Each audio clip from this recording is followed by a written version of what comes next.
My name is Marie Sunde. I am a medical doctor and I have a PhD within surgery. The past 4 years I've been working as a surgical resident in a way, which has been my big passion for years. But I've now quit my job to found my own company working to increase gender equality in general and working specifically with fighting inequality, sexual harassment and power abuse within the healthcare sector.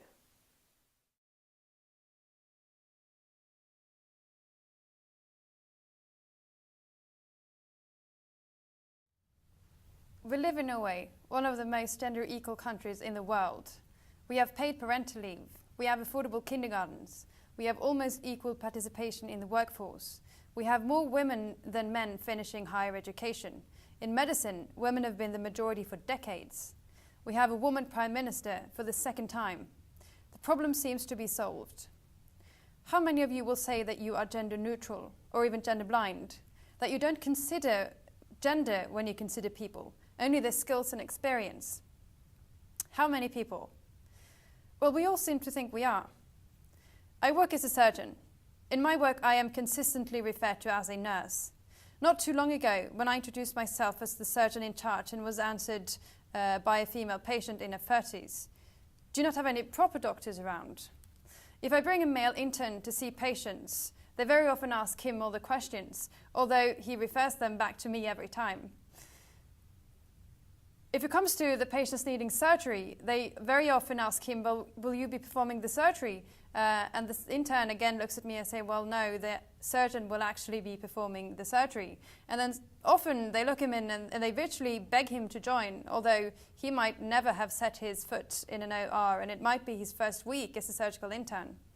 And over again, I see how my few superior colleagues, the female colleagues, more often have to repeat their orders. They're more often undermined, and they sometimes even have to get angry before what they say is being heard. So it turns out that none of us really are gender neutral. We judge men and women differently without knowing it, and this is what we call unconscious gender bias. And the problem is that it's often so ingrained in a culture that we don't recognize it, and we don't understand how much it affects us, how much it affects our judgment.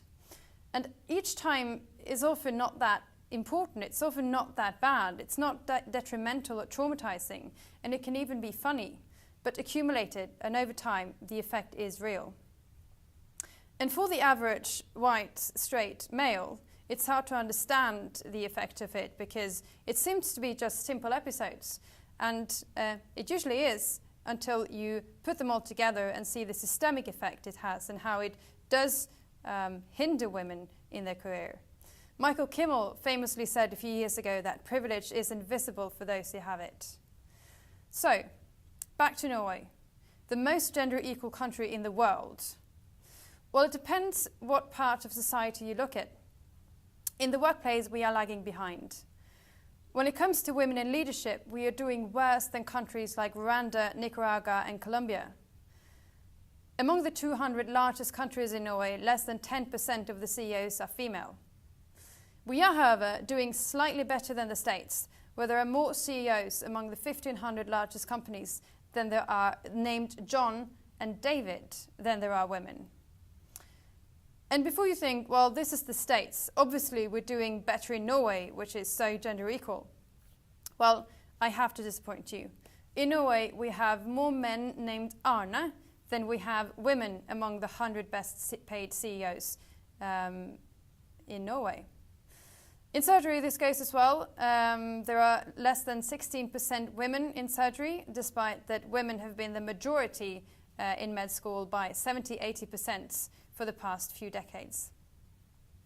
And this happens despite what Hillary Clinton famously coined some 20 years ago, that gender equality is not just the right thing to do, it's also the smart thing to do. Several studies prove that gender parity is good for organizations. According to McKinsey, we can increase GDP in Western Europe with $2,000 billion the next 25 years if all countries follow the country with the fastest inclusion of women in the workplace. According to another analysis from the largest Norwegian bank, the financial returns was doubled in companies with a female CEO or chair. Now, this is not the same as saying that there is a linear correlation between female leadership and profitability, but it's likely that these organizations are better at developing all talents, also those who do not fit the very narrow stereotype of a tall, dark man with a certain background, including male talent who do not fit this narrow stereotype. They broaden their talent pool, they improve their teams, and in doing so, they improve their results. Again, if you go back to medicine, many might be familiar with the big analysis that was performed a year or two ago and published in British Medical Journal that found that patients operated on by female surgeons have a higher survival rate. Again, it's probably not because women are genetically better surgeons than men, but because in very male-dominated fields like surgery, the bar has been raised for women and the opportunity to make errors has been smaller for women. But it proves that men and women are probably equally good, and to exclude women from this field is not good neither for patients nor for the field. So knowing all this and having known this for a long time, why do we still see these imbalances, even when we know better? I think there are three major reasons for this. Number one is the unconscious gender bias. And as a result of this, we misunderstand cause and effect, and we have a myth-based approach to solutions instead of an evidence-based approach in solving the issues. And I will briefly go through these three statements. I said that unconscious gender bias is how we judge men and women differently without being aware of it. But what does this actually mean in reality? I've tried to categorize unconscious bias into different forms to make it easier to understand. Number one is unconscious discriminatory language. We have different expectations based on gender. We have unconscious undermining of women, rationalization of decisions, downplaying different behavior, ridicule, sexualized language, jokes and behavior, and normalization of behavior. Number one, we have the unconscious discriminatory language. As you might all have recognized, we use different words to describe men and women. We use feminine words to describe something that's bad, and we use masculine words to describe something that's good. Generally, to say that you do something like a girl is not a compliment. Most people say that, well, this is just words. It doesn't really matter. We're all objective. We make decisions based on reality and not based on these stereotypes in language.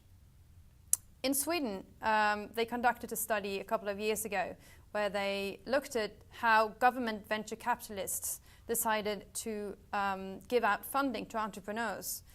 And they looked at a specific jury that had 2 women and 3 men. And they saw how they, number one, talked about the candidates applying for funds, and number 2, who they decided to fund, and number 3, they looked at the actual projects and looked at the quality of the projects.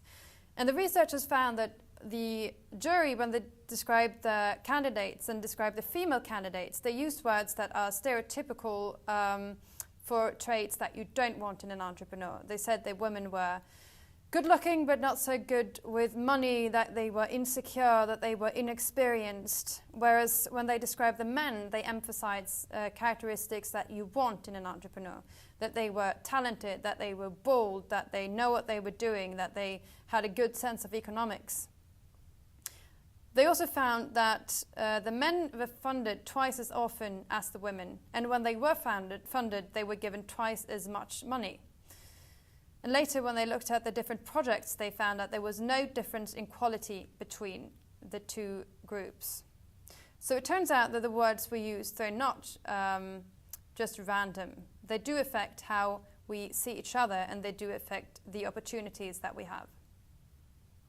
Another way of unconscious gender bias is different expectations based on gender and unconscious undermining of women. I've earlier spoken about how I am often mistaken for being a nurse, and in doing so, the anchor is set of what I can actually do. And it's often a lot harder to get my authority back, although even when I say that I'm a surgeon or the surgeon on call, they already have their expectations when they first thought that I was a nurse. I would like to introduce you to the Hans and Hannah study that was performed in Norway in 2015. Now this is a replication of an old Harvard study that was performed in 2000 and called the Heidi and Howard study. So what they do is that they give students the characteristic of a leader. A little bit about the background. The person studied at the Norwegian Technical University and at LSE, and then worked in McKinsey and the largest oil company in Norway, and then currently is working in a large tech company in Silicon Valley as the CEO. And then a bit about the background and the family situation and the spouse. And then the students, it was 100 students in total, were asked to rate this person. What they didn't know was that half of the students had got a leader that was called Hannah, a woman, and the other half a person that was called Hans, a man. Now, even though these texts were identical except from the name of the person, it turns out that the students rated them very differently depending on whether or not they thought they were talking about a man or a woman. They thought Hans was a good leader, he was experienced, they wanted him as a mentor, they wanted to have a beer with him after work, he was a great dad. Whereas Hannah was seen as not such a good leader. They didn't want her as a mentor, they didn't want to have a beer with her after work, and she was a terrible mother and she was bossy. It's also interesting to see that the results from the Norwegian students is very similar from the results at Harvard 15 years earlier. And although we think that we're doing a lot better in Norway than the States when it comes to unconscious gender bias, and especially now as it's 15 years later, it turns out that it's not the case. We're actually equally biased as America was 15 years ago. Recently, Harvard conducted another study where they made a video pitch of a startup project that was sent to potential investors. Half the investors got the pitch with a female voiceover and the other half with a male voiceover. The investors who got the male voice said that it was a great project, it was scalable, and 70% said they wanted to invest in it. Among those who got the female voice, only 30% said the same. The pitch was exactly the same. The only difference was the gender on the voiceover. We also have this undermining of women in medicine. I've told how I'm mistaken for being not a doctor. I see how my female colleagues are being undermined, and how we more often have to repeat what we say compared to our male colleagues. I sometimes ask male colleagues, even junior male colleagues, to repeat what I say if it's a critical situation, and we don't really have time for these kind of misunderstandings. But it turns out that as doctors, we also have this kind of undermining towards patients. We don't believe that a woman's symptom is as severe as a man's symptom. In 2015, the Brain Tumour Charity in the UK analysed British patients who had been in contact with the NHS the past year leading up to a brain cancer diagnosis. They found that it was more likely for women to see the doctor multiple times and waiting more than 10 months before the right diagnosis was given. Female patients were more often told that their symptoms was a result of stress or attention seeking. In Sweden, they've also looked at patients waiting for a doctor in the ER, and they find that female patients are waiting significantly longer for a diagnosis and treatment than male patients do. And as you know, time to right diagnosis is crucial for survival and prognosis. According to Johns Hopkins, 40,000 to 80,000 patients die every year in America due to misdiagnosis, most of them as a result of doctors' delay. So the undermining of female patients' pain and symptoms have severe consequences. And then we have rationalization and downplaying. Very often on call, when I respond to the phone and say, Sunde, surgeon on call, the doctors on the other end say, oh, is he busy? Do you know when he will be done? Is he in surgery? And I reply, no, I am the surgeon. And they say, oh, sorry, I thought you said you were answering for the surgeon on call. This happened quite often, and during the shift, and especially late in the night, I get a little annoyed. Often my male colleagues think that I'm overreacting, they tell me it was just a misunderstanding, the other doctor just misheard you, etc. Same happens in surgery. I don't know how many times I've asked scrub nurses for an instrument and they don't hear me because they're busy or they're doing something else and they just didn't hear what I was saying, although I'm usually quite loud and clear. But when my male colleagues mumble the same thing, he gets the instrument within seconds. And I'm sure that the other person really do believe that they're not hearing or that they just misunderstood. And the explanation would be plausible if it happened just once. But when it happens over and over again in a disproportional ratio, that explanation is nothing but a rationalization. In addition, these episodes are also often downplayed. It was just a misunderstanding. Don't make a big deal out of it. Again, if it was a single episode, it wouldn't have been a big deal. But well, people tell you something over and over again, you start believing it. If you're constantly told that you don't belong, that you're not the golden standard, that you will never be the golden standard, you start believing it. And then we have the ridicule, the sexualized jokes, and the sexualized behavior that we now know as Me Too. Now, Me Too is not about that you cannot have fun with colleagues during work, but it's more about the repeatedness of this, being constantly joked about, being objectivized, being the only one, and especially if you're one of very, very few women in a very male-dominated area, and you're being objectivized, and when you're younger than everyone else, the visibility is very difficult, especially if there's a big difference in power or age. As a young intern, I was presenting my research at an international conference. During the dinner, a famous important surgeon sat next to me and had his hand on my thigh. And, he told me that he had planned a full night for us the following day. And he finished by saying, "I can open all doors for you, but I can also close them." As a young woman, this is a brutal introduction to a very male-dominated field. Later, as I started as a surgical resident, I've had plenty more of this. I've had consultants in surgery who accidentally make my breast area unsterile and with surgical precision cover my boobs with new sterile clothing. When I've asked consultants to help me in the outpatient clinic, they've responded, "I can't help you when you look like that, but I have a bed in my office. Why don't we... ... After having spoken about gender equality in media, I've had a consultant come up to me and say, "Now you've literally asked us to grab your boobs every time we see you." Now most of these are still jokes, but jokes in a repeated pattern like that by people who have power over you is not fun. In Norway, recent studies show that 25% of female doctors have experienced sexual harassment at work. That is a very high number. It's about 5 times the average in the Norwegian workplace. And this is a major disadvantage for women in the career process. So this unconscious gender bias means that, unfortunately, we still have uneven playing fields. Yet, it's often not recognized. As a result, we misunderstand cause and effect. We create explanations for the differences we see based on stereotypes and outdated beliefs. Take our department, for example, or the department I used to work at. I think it's one of the largest surgical departments in Norway. But we still don't have a single woman who has been allowed to finish her specialization. If you ask the management, they will happily say that, well, surgery is a really hard field, there's a lot of pressure, it's a lot of night shifts, and women don't really like pressure and night shifts, and that's why they quit.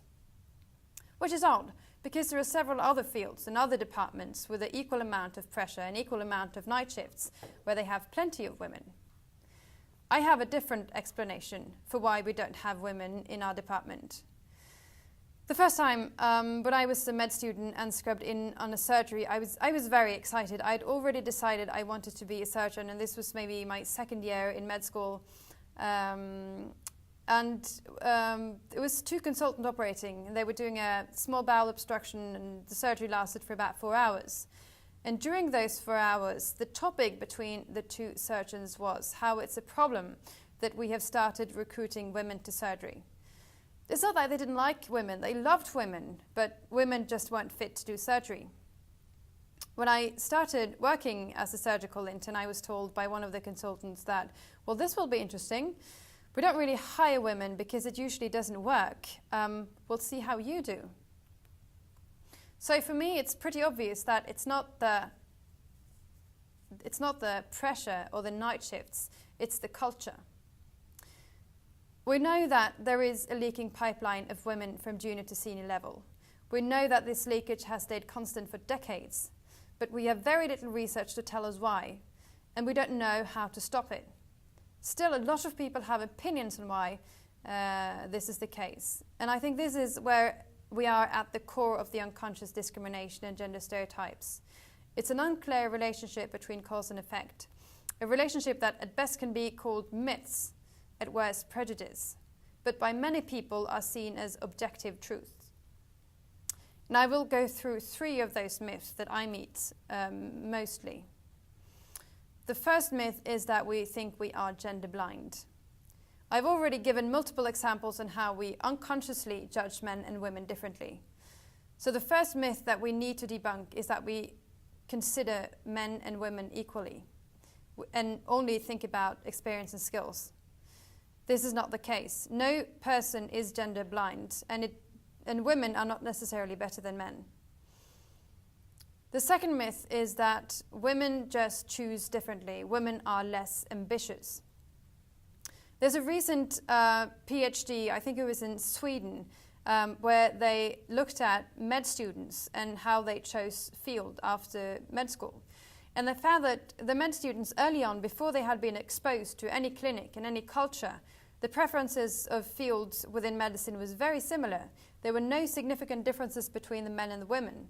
But after having had experience in the clinic, this started to change. Many of the women started to choose more stereotypical female traits, whereas the men had the same preferences. And they also found that women more often in the clinic experienced that they were excluded, that they didn't get supervised, that they had bad experiences that led them to choose another speciality.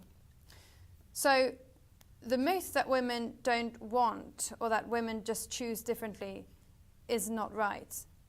Rather, we still have a lot of cultures that more often exclude women than men, and choices are not made in a vacuum. The third myth that I often see is that women don't succeed because women are less assertive. And to prove this, people often look at negotiation. And there's a lot of research showing that women negotiate less for promotion or salary increase than men do. And as a result, many people think this is the reason why women are promoted less than men and why women don't have the same salary increase as men. But it turns out that when women negotiate the same way and in the same context as men, they succeed less often. And not only do they succeed less often, they more often get or experience a penalty backlash. It turns out that when women negotiate, we don't like her. We think she's too much, she's too assertive, she's not a team player, and we just simply don't like her. We also know that being liked is one of the most important factors for being promoted in the future. So maybe women do not negotiate less often than men because they have, on a conscious or unconscious level, experienced this penalty backlash. In research, we often discuss whether results from one population can be applied to another. It's not given that success criteria for men are the same as for women. The gender stereotypes are still very different, which means that we compete with a different set of rules. So all this is a little grim. And how do we overcome the unconscious gender bias? According to Iris Bonnet, which is one of the leading researchers at Harvard on social sciences, say that there are 2 ways to do so. The number one is to raise awareness on an individual level, to help people see their biases and foster change. And this is hard work and it takes time, but it's very important. The other way is what she calls to level the playfield, to reduce the opportunities for individuals to make biased decisions. We probably have to do both, and we have to do it better than we've done so far. According to McKinsey, only 16% of companies who implement gender equality efforts see results. 16%, that's a terrible success rate. I think there are 2 reasons for this. Number one is that we make the wrong diagnosis. We don't know enough about why women are leaking from the pipeline, but we still have opinions on why. Number 2 is that we apply the wrong treatment, or treatment that has not been tested. In medicine, a 16% treatment success would be a catastrophe, It would be unheard of in modern medicine. Because the stakes are high, we try to know what we're doing. We try to make the wrong diagnosis, and we use evidence-based treatments. Because we know that if you make the wrong diagnosis, the treatment will not work. And if you apply treatment that has not been tested, we have no idea what the outcome will be. When it comes to gender equality in the workplace, the approach so far has been very different. People make the wrong diagnosis all the time, basing them on myths, and they apply wrong treatments that doesn't really work. And most importantly, companies have no idea, or organizations have no idea what's actually going on. Many people don't have data, and yet they just assume that everything is under control in their organization. Most organizations who start looking see that there is actually usually quite a big gender gap. And all this is not entirely the company's fault. There is a lot of research on the problem today, but there is very little research on solutions. We do know a few things. This is based on a McKinsey report that looked at the companies who do succeed in increasing gender parity. And what they find as the four most important things is, number one, persistence. There is no quick fix. The organizations who succeed have been working on the matter for at least 3 to 5 years. And number two is management commitment. It has to be funded in the management, and it has to be communicated out through the rest of the organization. And I think this area is one of the areas where the healthcare section fails dramatically. And then you need a holistic approach with several efforts on several levels in the organization. And at last, you need measures that benefit both men and women. Traditionally, we have looked at gender equality as a woman's issue, and the measures that we have implemented have been women's measure. So we're helping women to have a career and to take care of children.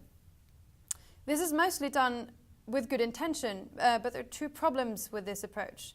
The first one is that we emphasize that it is actually a woman's responsibility to do both, whereas I think it should be both a man and a woman's responsibility.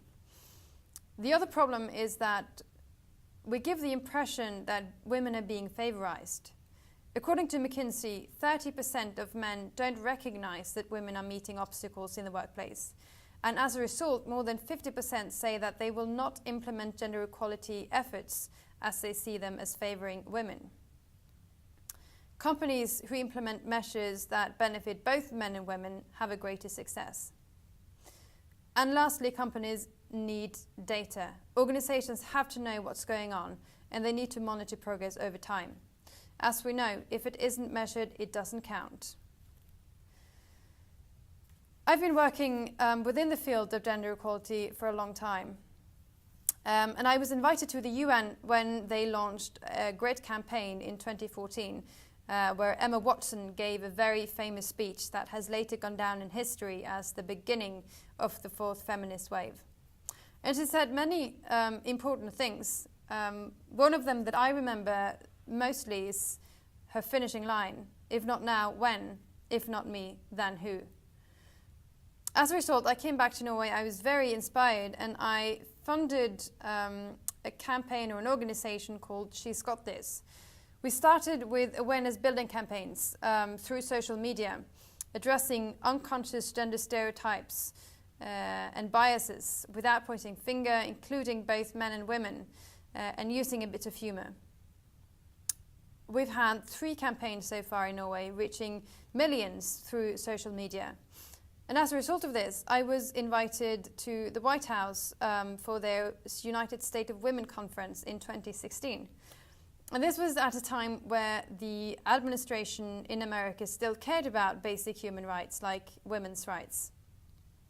And Michelle Obama was asked on stage by Oprah, so how do we change the system? How do we overcome this gender bias that seems to be so ingrained in our culture? And Michelle Obama replied, "Just be better, because you know better." Well, I got home and we figured that we had to do better. So 6 months later, we launched the campaign globally during the Commission of Women conference at the UN, where I was invited as a keynote speaker. And so far, we've had campaigns in several other countries.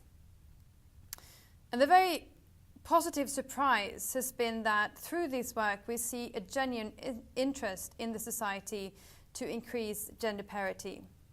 Again, I think the healthcare sector is lagging behind and they don't really understand the importance of gender parity yet, or the importance of employee treatment in general, but we are working to change that in a way.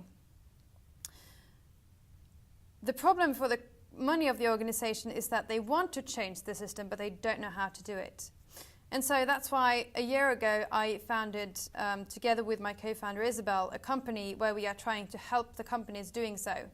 So we're building a technological platform where we make it possible for companies to rate or to find out the level of the gender equality within the company based on a set of indicators that we've made together with Norwegian researchers. And based on this, they get a mapping of the company and identifying the problem areas and suggesting research-based solutions.